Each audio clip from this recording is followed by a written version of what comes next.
Buenas tardes, soy Claudia Monroy y les doy la bienvenida a esta explicación de disgrafia.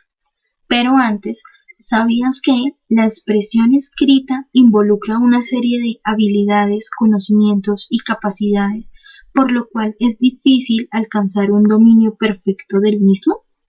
Pues bueno, es importante resaltar que el aprendizaje básico en el proceso escolar de todo niño es la escritura.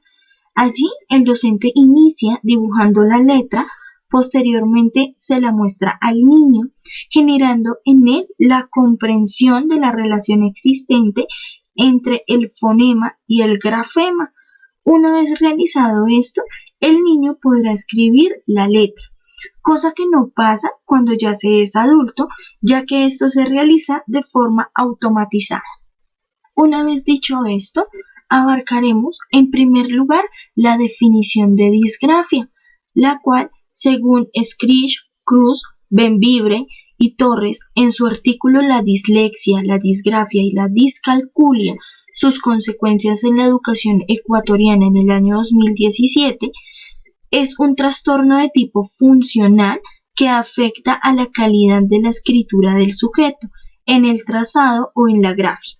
Por lo tanto, se llama disgráfico a aquel que confunde, omite, une o invierte sílabas o letras de forma incorrecta o que comete dos o más tipos de incorrecciones en comparación a otras personas.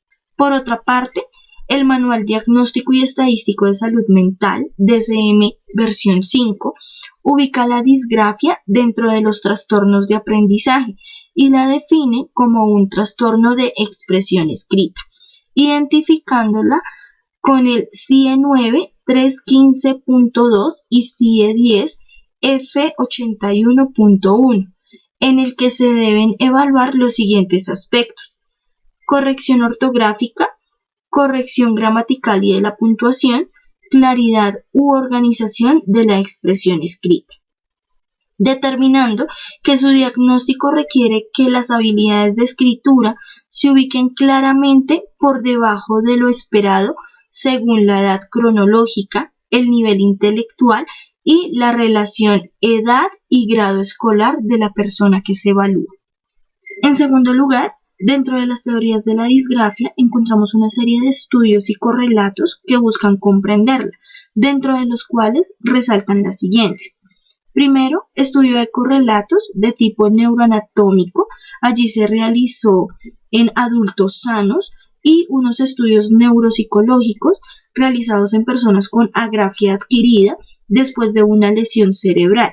De esta manera se logró conocer las estructuras implicadas en la escritura. Encontramos también que en el siglo XIX, por medio de estudios clínicos, se logró discriminar la afasia de la agrafia, permitiendo que este término se empleara por primera vez. Además, se destacó la independencia anatómica entre el lenguaje hablado y la escritura. Tiempo después, de Geraint, en 1891, indicó que el almacén ortográfico estaba en la circunvolución angular. Por otra parte, se realizaron estudios de neuroimagen, como la teoría por emisión de positrones, en personas sanas neurológicamente, con el fin de comparar la escritura de dictado con la producción verbal, identificando la región temporal izquierda como la de recuperación ortográfica. Posteriormente, se realizaron investigaciones en adultos para describir aquellos procesos implicados en escritura, siendo escasos los estudios en niños. En cuanto al modelo cognitivo de Hayes y Flower en 1980, se establecen tres elementos dentro del proceso de escritura. El primero es el contexto de tarea. Allí es todo aquello que es lejano al escritor, como la audiencia o el tema a tratar. El segundo es la memoria a largo plazo del escritor. Se abarca el conocimiento de la persona sobre el tema, la información que tienen los receptores al tema y la mecánica de la escritura. Y en el tercer proceso es el de la escritura y allí se incluyen otras tres subcategorías. La primera es la de planificación, donde se generan ideas, se organizan y se establecen metas. El segundo es traducción, donde se genera la producción del texto, y el tercero es revisión. Allí se hace una lectura detallada para revisar el texto y así identificar errores. Joel, en 1980, realiza un estudio longitudinal con niños que se encontraban desarrollando la escritura y así propone el modelo de visión simple de la lectura y escritura, planteando que la escritura es producto de la ortografía y la ideación. Como resultado de esto, evidenció que en la etapa de adquisición de la escritura, la ortografía tiene un significado alto, y una vez la escritura es codificada, la ideación pasa a ser el paso más importante.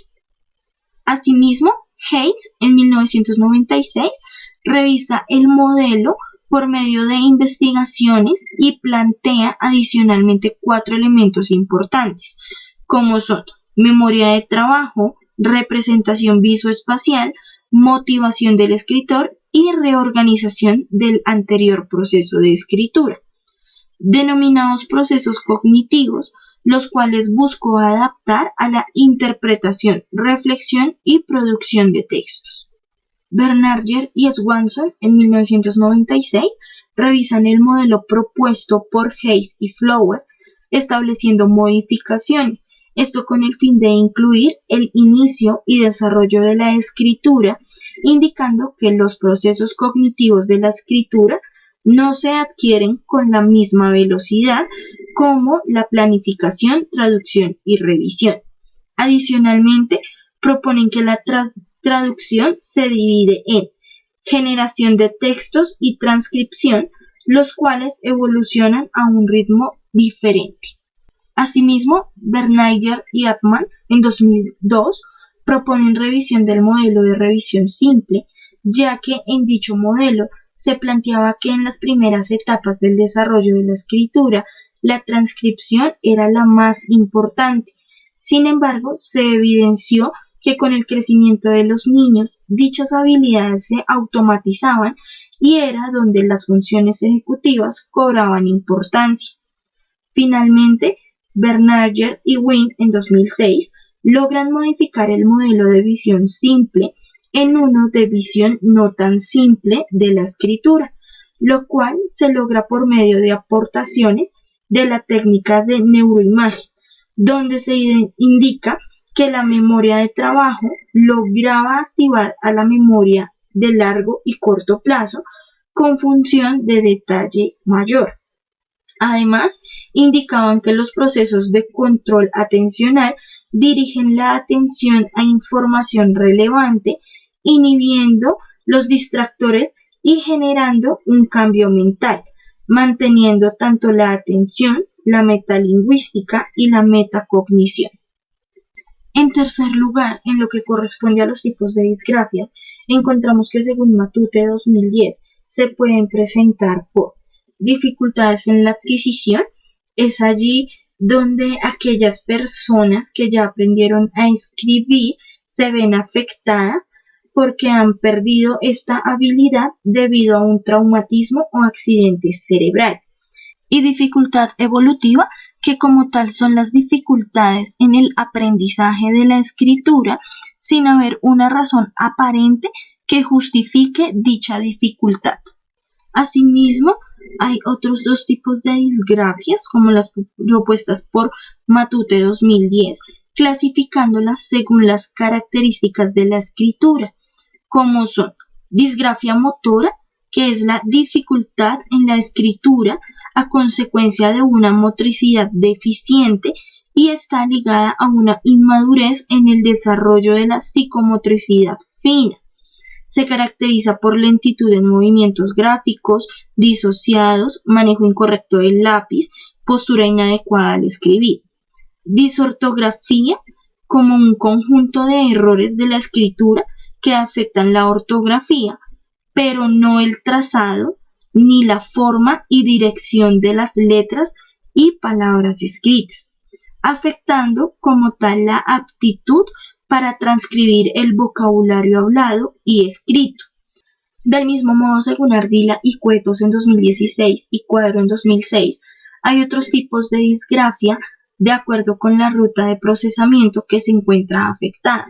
Dentro de esta encontramos la primera, disgrafia fonológica, la cual se trata de una dificultad en la escritura utilizando la ruta fonológica. Es producto de la incapacidad para recuperar correctamente la forma de las palabras, motivada por retrasos en el desarrollo fonológico y fallo en el uso de las reglas de conversión fonema-grafema. A su vez, esta se divide en tipo 1, donde se presenta una sustitución de un grafema por otro, y tipo 2, que son errores contextuales.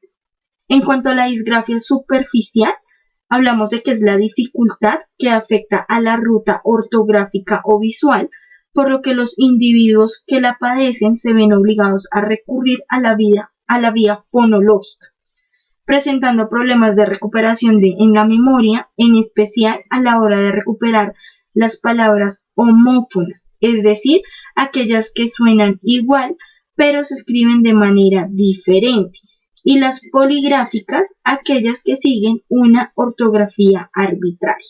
En cuanto a la disgrafia mixta o profunda, hablamos que son las dificultades en la escritura que afectan a los procesos implicados en ambas vías. Allí se presenta alteración en el procesamiento fonológico o visual y con errores frecuentes en palabras desconocidas, difíciles, de escritura diferente a la pronunciación o de escritura lenta. En cuarto y último lugar, encontramos como características clínicas las siguientes. La primera es la separación entre palabras. Allí es donde la escritura enfrenta al niño al manejo de la separación entre palabras, así como a la reflexión metalingüística, la que permitirá el desarrollo de la noción de la palabra y a su vez el manejo espacial de los trazos gráficos en el papel. Es también un elemento importante que permite delimitar los espacios entre las palabras.